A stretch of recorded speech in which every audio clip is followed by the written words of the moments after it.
Aceh lagi tenang, lagi damai, enak ya. 40-nya diambil, ya dia ngamuk orang Aceh. Kenapa bikin ribut? Pejabat jangan bikin ribut. Itu 4 pulau dari zaman sejarah ratusan tahun yang lalu itu memang punya Aceh. Biar aja Aceh yang mengelola, Aceh yang ngurus, pakai diambil. Jadi nggak usah ngajarin kami perang kalaupun kau datang ke Aceh. Kau mau mengalihkan isu. Itu lebih bahaya begal nasab itu.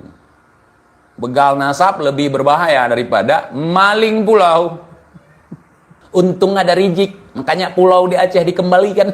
Pret, kalau ada kau rusak. Kalau kau udah ikut campur rusak.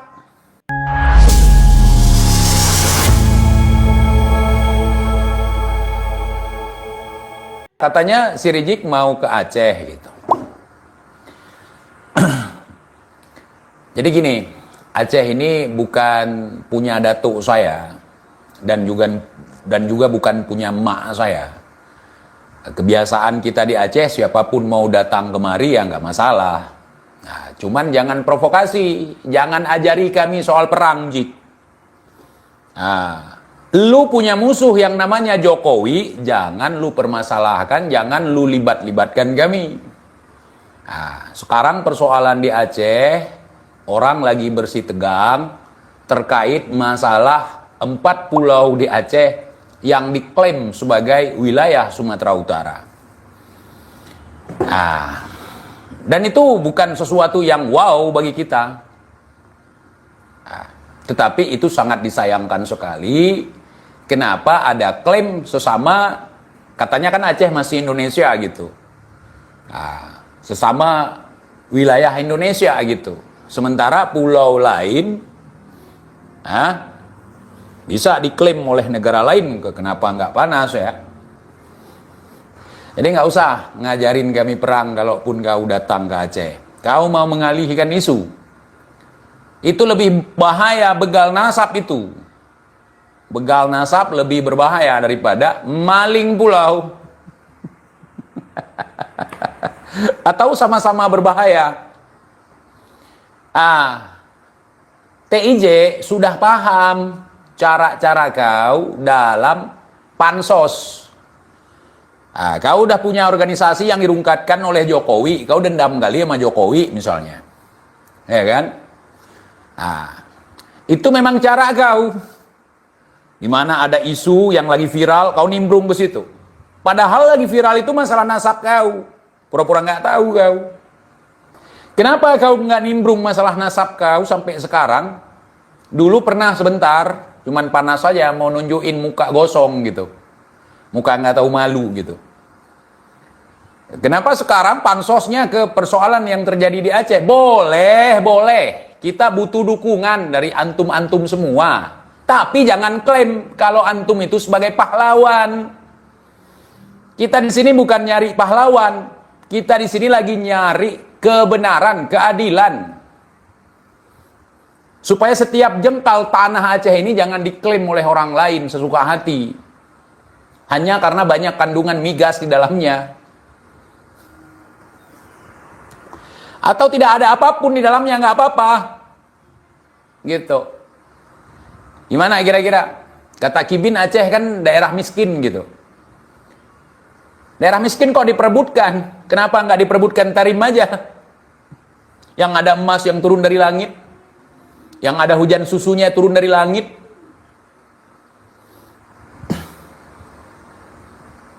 Kau mau jadi pahlawan seperti yang digadang-gadangkan oleh pengikutmu atau mukibinmu waktu tsunami di Aceh. Cuman FPI yang nolongin korban tsunami. Waduh, gue kagak percaya. Karena gue terlibat langsung waktu tsunami. Nah, orang lain yang nggak tahu bolehlah kau gadang-gadangkan. Untung ada rijik, makanya pulau di Aceh dikembalikan. Pret, kalau ada kau rusak. Kalau kau udah ikut campur rusak. Kalau kau udah ikut campur rusak nih. Gue ingatkan untuk teman-teman semua jangan terkecoh sama dia. Dia pansos sama kasus. Makelar kasus. Ada orang berantem, dia yang sibuk. Nggak semua rakyat Aceh mendukung kau. Cuman kibin-kibin kau yang mendukung kau. Dan kau nggak datang kemari pun, kau nggak bela-bela di Aceh pun, kita tahu cara berjuang. Kita tahu cara mempertahankan setiap jengkal tanah kita. Dan ini bukan persoalan baru. Dulu Aceh dileburkan ke dalam wilayah Sumatera Utara. Makanya Datuk kami dulu punya pesan gitu ya. Punya kata-kata yang memang sih jokes, tapi sangat bagus juga untuk diterapkan dalam kehidupan sehari-hari. Cara nandain, kita dari Aceh udah sampai di Sumatera Utara, datukku kakekku ngajarinnya pakai arloji di tangan, kemudian colokin, buka kaca mobil, masukin tangan keluar. Kalau jamnya udah hilang, itu tandanya udah nyampe di Sumatera Utara. Kita lihat kan, gua nggak nyalahin teman-teman di Sumatera Utara, banyak juga orang Sumatera Utara itu yang mendukung untuk dikembalikan pulau yang 4 itu milik Aceh. Ya, gitu Datuk gue bilang, pakai jam tangan, kemudian masukin tangan keluar, kalau udah nyampe Sumatera Utara, berarti jamnya udah hilang. Kalau jamnya udah hilang, udah nyampe itu Sumatera Utara. Besi jembatan, habis. Besi pagar, habis. Sekarang pulau. Nggak semuanya orang Sumatera Utara seperti itu. Gua banyak juga kedan-kedanku di Sumatera Utara, nggak gitu. Nggak gitu. Jadi gitu. Kalau Datuk ku bilang, kakek ku bilang dulu gitu. Kalau pingin tahu udah nyampe apa belum ke Sumatera Utara, pakai jam, keluarin tangan sama jamnya. Kalau jamnya udah hilang, udah nyampe itu. Kemudian ada ungkapan atau peribahasa yang sangat familiar kita di Aceh. Rencong kiri kanan, dompet bisa hilang. Nah, orang Aceh, rencongnya kiri kanan. Kalau udah nyampe Sumatera Utara, dompetnya hilang, saudara. Itu familiar, artinya apa? Suka nyuri. Tapi nggak semuanya ya. Yang maling-maling aja. Nggak ngaruh rencongnya. Saking lihainya, saudara. Sekarang diem. Pulau, tiba-tiba udah masuk wilayah Sumatera Utara, saudara. Datang si Rizik, pingin kowar-kowar di sini. Kowar-kowar boleh. Ikut nimbrung boleh, tapi jangan nuntut. Ente jadi pahlawan. Cuma ente yang bisa begini, bisa begitu. Ente bukan apa-apa, nggak ada ngaruhnya. Nggak ada ngaruhnya. Coba lihat gubernur kebanggaan kami itu. Ya kan? Sampai disindir sama gubernur Sumatera Utara. Kita datang, dia kabur. Ya wajarlah dia berangkat. Ngapain ngeladenin lu? Pulau-pulau kita, lu ngajak diskusi untuk apa? Untuk mengelola bersama? Nggak usah. Untuk nungguin investor yang lu bawa, kita emang nggak bisa mendatangkan investor. Mualim atau gubernur Aceh ninggalin kau, Bang Bobby, ninggalin kau itu karena kau nggak terlalu penting. Kau nggak penting, yang pertama. Yang kedua, ada acara di Sabang. Acaranya apa? Pelantikan wali kota Sabang. Lebih penting itu. Jadi kalau kau Jik datang kemarin itu apa? Silaturahmi kah? Atau mau minta dukungan untuk nasab kau atau untuk organisasi kau yang telah dibekukan oleh pemerintah? Untuk apa? Manfaat kau apa?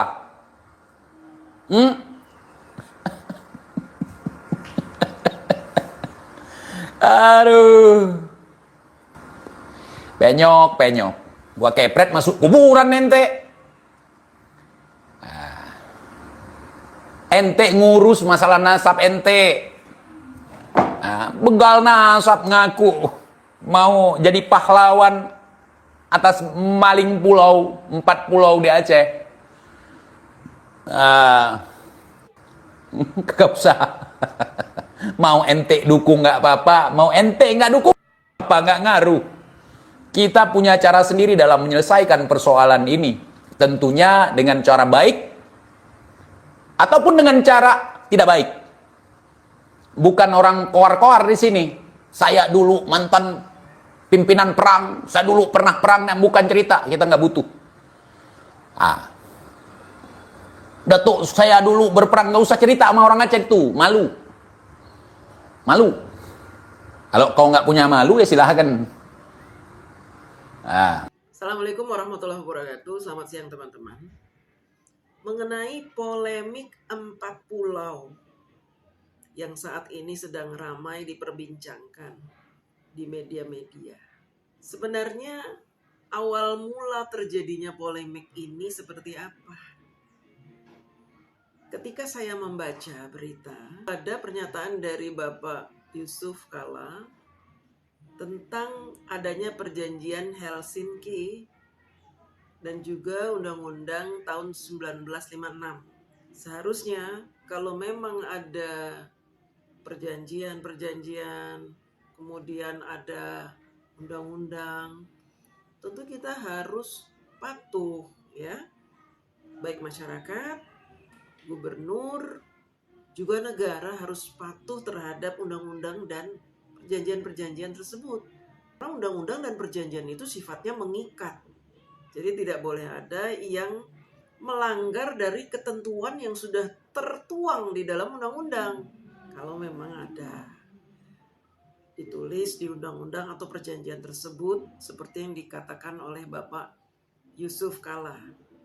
Makanya saya ingin mengajak kepada teman-teman, sama-sama kita akan mempelajari undang-undang yang dimaksud beserta MOU atau Perjanjian Helsinki, supaya tidak menjadi abu-abu atau buram gitu ya. Nanti kita nebak-nebak ternyata salah, ternyata nggak seperti itu gitu ya. Kita akan buka undang-undangnya dan juga Perjanjian Helsinki. Nah teman-teman, setelah saya mempelajari Undang-Undang 1956 dan juga MOU Helsinki, saya menemukan beberapa catatan. Yang pertama, di MOU atau Perjanjian Helsinki ini terdapat kata-kata seperti ini. Perbatasan Aceh merujuk pada perbatasan 1 Juli 1956. Nah, pihak Provinsi Aceh atau Gubernur Aceh ini mengklaim 4 pulau itu karena di MOU Helsinki ada tulisan ini. Maksudnya apa ini perbatasan 1 Juli 1956? Maksudnya adalah perbatasan 1 Juli 1956 dijelaskan di Undang-Undang nomor 24 tahun 1956. Nah, jadi artinya di MOU ini tidak disebutkan pulau apa saja yang menjadi pulau kewenangan dari Provinsi Aceh, nggak dijelaskan. Tapi ada di Undang-Undang 1956. Untuk itu kita akan melihat lagi ke Undang-Undang 1956. Apakah disebutkan itu pulau-pulau itu? Nah, teman-teman bisa lihat di sini ya, nota kesepahaman pemerintah Republik Indonesia dan Gerakan Aceh Merdeka. Jadi teman-teman, MOU Helsinki ini atau Perjanjian Helsinki ini dilakukan di Finlandia. Tujuannya apa? Yaitu untuk meredam gejolak yang terjadi di Aceh saat itu. Ya. Jadi itu kan terjadi pergolakan di Aceh karena ada permintaan Aceh kepingin merdeka gitu. Nah, di era Bapak SBY terjadi nota kesepahaman. Artinya apa? Bahwa Aceh sudah sepakat, warga Aceh sudah sepakat akan menjadi bagian dari NKRI. Makanya dibuat nota kesepahaman ini atau yang orang sebut MOU Helsinki, Perjanjian Helsinki, karena dilakukan di situ di Helsinki, Finlandia. Teman-teman sudah paham ya sampai sini ya. bahwa di MOU itu ada tulisan ini. Makanya Gubernur Aceh bilang, loh kami merujuk pada MOU Helsinki di nomor 1.1.4. Ada tuh disebutkan kok. Kalau orang awam bertanya, emang di perbatasan 1 Juli 1956 disebutkan apa? Gitu. Apa itu? Perbatasan 1 Juli 1956. Tulisan ini merujuk pada perbatasan 1 Juli 56, maksudnya merujuk pada Undang-Undang Nomor 24 Tahun 1956. Undang-Undang Republik Indonesia Nomor 24 Tahun 1956 tentang pembentukan daerah otonom Provinsi Aceh dan perubahan peraturan pembentukan Provinsi Sumatera Utara. Pembentukan daerah otonom Provinsi Aceh dan perubahan peraturan pembentukan Provinsi Sumatera Utara. Karena teman-teman, Provinsi Aceh itu dengan Sumatera Utara itu jadi satu kan ya, di satu wilayah. Nah ini dibelah. Yang sebelah atas Aceh, yang sebelah sini Sumatera Utara gitu. Dibelah, jadi nanti ada kekuasaan pemerintahan di Aceh, areanya dari sini sampai sono. Kemudian untuk Sumatera Utara dari sini sampai sini. Nah, apakah di undang-undang ini disebutkan perbatasan wilayah Aceh? Disebutin nggak nih perbatasannya? Kita akan cek nih teman-teman, ya. Karena kan di MOU Helsinki Gubernur Acehnya kekeh. Lo kan ada itu perbatasan 1 Juli 1956. Coba kita lihat di undang-undang ini. Ada nggak sih menyatakan bahwa perbatasan Aceh itu ini gitu. Kita akan lihat ya. Di Undang-Undang 1956 ini, Undang-Undang Nomor 24 Tahun 1956, ada pasal 1. Pasal 1 ayat 1 menyebutkan bahwa daerah Aceh yang melingkungi kabupaten-kabupaten ada 7. Yang pertama Aceh Besar, 2 Pidi, 3 Aceh Utara, 4 Aceh Timur, 5 Aceh Tengah, 6 Aceh Barat, 7 Aceh Selatan, dan kota besar Kutaraja. Dipisahkan dari lingkungan daerah otonom Provinsi Sumatera Utara yang dimaksud dalam peraturan pemerintah pengganti Undang-Undang Nomor 5 Tahun 1950 dan dibentuk menjadi daerah yang berhak mengatur dan mengurus rumah tangganya sendiri, tingkatan ke-1 dengan nama Provinsi Aceh. Jadi di undang-undang ini dijelaskan bahwa bagian-bagian yang tadi 7 itu, ya, daerah-daerah yang 7 tadi sudah menjadi daerah otonomnya Aceh, tidak lagi menjadi bagian dari Sumatera Utara. Undang-undang ini menjelaskan itu.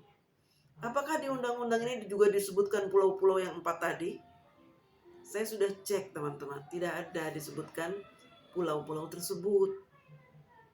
Gak ada disebutkan nama pulau-pulau itu. Ada Pulau Panjang, pulau ini, pulau itu, tidak ada. Ya.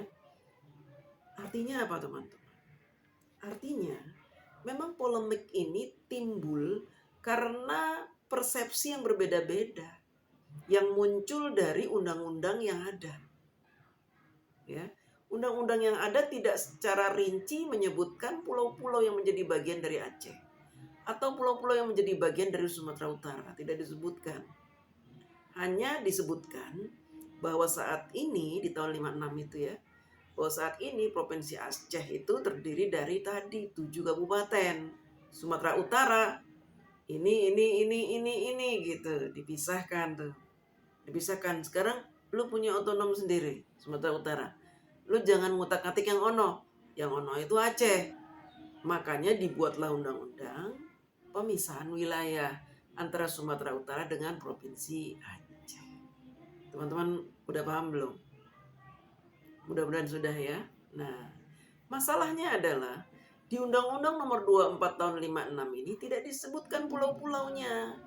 Ya, pulau-pulau yang termasuk ke dalam wilayah otonom Aceh apa saja itu nggak disebutin. pulau ini nih yang 4 jadi polemik ini apakah masih tetap ke areanya Sumatera Utara pun tidak disebutin. Jadi mereka berebutan pulau. Kenapa Sumatera Utara mengklaim itu pulaunya? Nah, kalau Aceh tadi kan sudah ya mengklaim karena terdapat di MOU Helsinki dan juga di Undang-Undang 1956. Tapi ternyata tidak ada tuh. Tidak ada nama pulau-pulau itu tidak disebutkan ya. Nah, sekarang kenapa Provinsi Sumatera mengklaim bahwa 4 pulau itu menjadi bagian dari wilayah Sumatera Utara? Kenapa seperti itu? Ini terjadi karena adanya peraturan Kementerian Dalam Negeri. Apa itu peraturan Kementerian Dalam Negeri? Kita akan lihat teman-teman. Di dalam keputusan Menteri Dalam Negeri nomor 302/2138 tahun 2025 tentang pemberian dan pemutakhiran kode serta data wilayah administrasi pemerintahan dan pulau. Kepmendagri ini mengukuhkan keempat pulau tersebut sebagai wilayah administratif Sumatera Utara. Jadi, kenapa Sumatera Utara mengklaim pulau tersebut milik mereka? Karena ada di Kepmendagri ini. Ya, Kepmendagri ini kan membuat sebuah keputusan untuk pengkodean wilayah-wilayah. Nah, pulau ini dikodekan oleh Kepmendagri itu sebagai wilayahnya Sumatera Utara. Makanya diklaim sebagai pulaunya Sumatera Utara. Kementerian Dalam Negeri sebagai pihak yang mengeluarkan keputusan ini berdalih bahwa penetapan tersebut didasarkan pada. Jadi Kemendagri itu ketika membuat peraturan juga dia punya alasan-alasan. Kenapa memasukkan 4 pulau ini ke dalam wilayah Sumatera Utara? Ada alasan-alasannya. Apa saja sih alasannya? Yang pertama, kesepakatan Tim Nasional Pembakuan Nama Rupa Bumi. Menurut Kemendagri, baik Sumatera Utara maupun Aceh sudah bersepakat untuk menyerahkan keputusan kepada tim nasional. Jadi Aceh sama Sumut, yaudah deh terserah tim nasional deh yang mutusin. Sudah ada kesepakatan itu. Kemudian yang kedua, batas darat yang disepakati. Siapa yang menyepakati itu batas daratnya? Direktur Jenderal Bina Administrasi Kewilayahan Kemendagri. Safrizal ZA menyatakan bahwa letak geografis keempat pulau memang berada di Sumatera Utara. Jika dilihat dari batas darat yang telah disepakati bersama oleh kedua provinsi. Artinya secara teknis dan geografis, berdasarkan garis koordinat yang telah dipetakan, pulau-pulau tersebut masuk dalam wilayah Sumatera Utara. Seperti itu teman-teman. Argumen geografis dan dekatnya lokasi. Secara geografis, beberapa pulau yang disengketakan ini memang lebih dekat secara visual dan aksesibilitas ke daratan Sumatera Utara dibandingkan dengan Aceh. Ini menjadi argumen kuat bagi Sumatera Utara yang mengklaim berdasarkan kedekatan lokasi. Meskipun kedekatan geografis tidak selalu menjadi satu-satunya dasar hukum kepemilikan. Namun dalam konteks administratif, hal ini seringkali dipertimbangkan. Jadi kalau pulaunya udah dekat dengan provinsi, yang dimaksud, yang mengklaim itu, ya sudah, nanti akan diukur nih. Pulau ini lebih dekat ke Aceh atau ke Sumatera Utara? Ternyata lebih dekat ke Sumatera Utara, berarti masuk ke area Sumatera Utara, begitu. Di dalam peraturan Kemendagri ini. Nah teman-teman, dari penelusuran ini, kita bisa mengambil kesimpulan bahwa Aceh dan Sumatera Utara sebenarnya dulu sudah pernah bersepakat untuk menyerahkan kepada nasional dalam menentukan wilayah-wilayah administratif di area mereka masing-masing. Jadi kalau ada pulau ini masuk wilayah mana, terserah nasional aja deh. Menurut kesepakatannya begitu. Ya, hanya saja belakangan ini karena situasinya sudah berubah, gubernurnya berbeda, suasana politik berbeda, sehingga polemik ini dibesar-besarkan.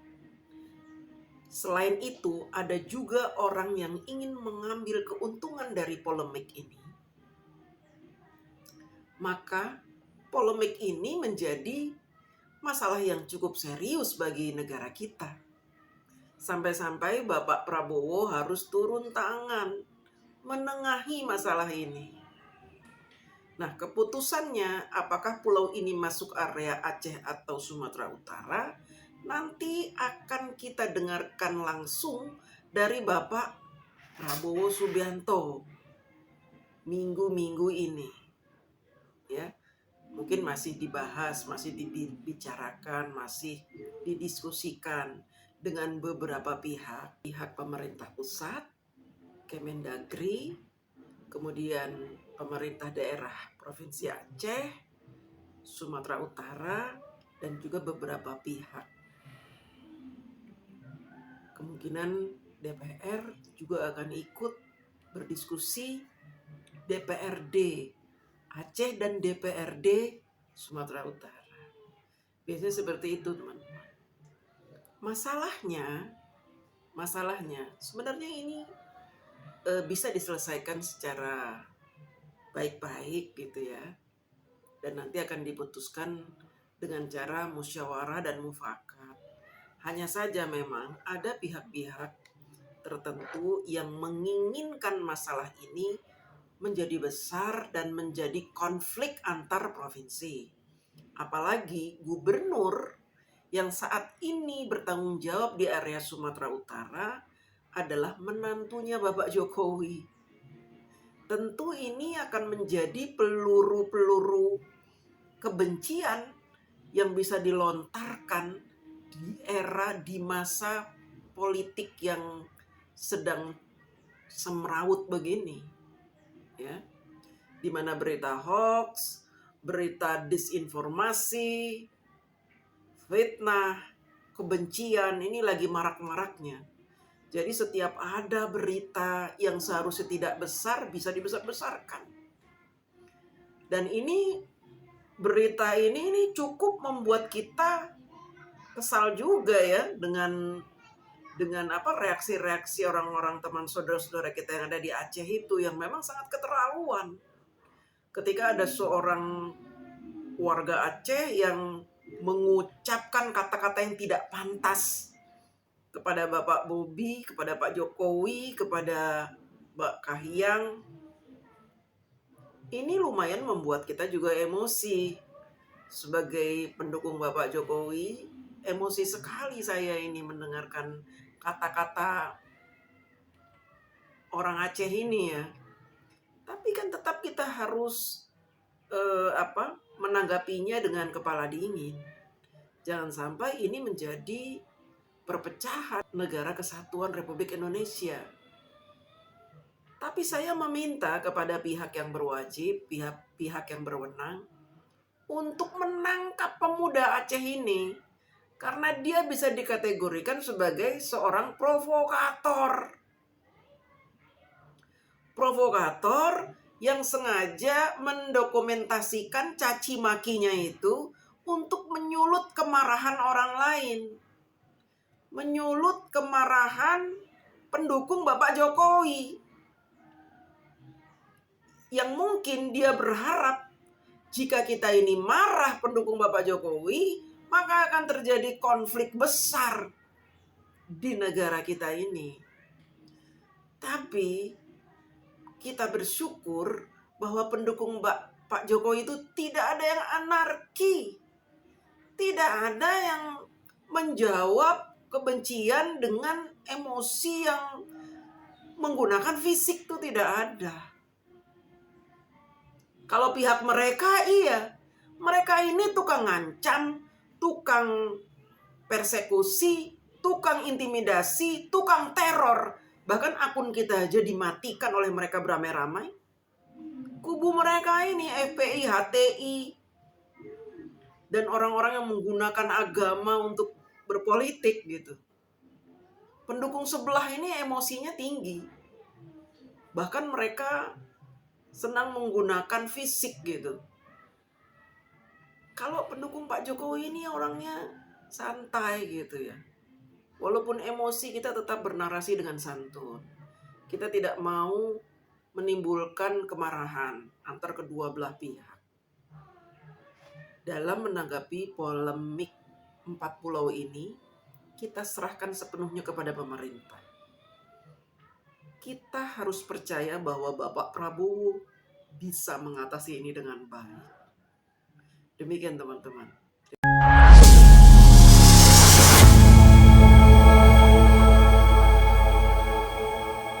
Itulah tadi pemaparan dari TIJ yang mengomentari pernyataan dari Habib Rizik yang ingin ikut campur tentang permasalahan Raja Ampat di Aceh. Dan tadi sudah kita dengar bersama penjelasan dari DJ Adang Jenderal yang memberikan pemahaman tentang polemik 4 pulau di Aceh. Bagaimana menurut pendapat teman-teman semua? Silahkan lanjut di kolom komentar. Terima kasih selalu support Arman Al-Fatih. Kita jumpa lagi di video selanjutnya. Assalamualaikum warahmatullahi wabarakatuh.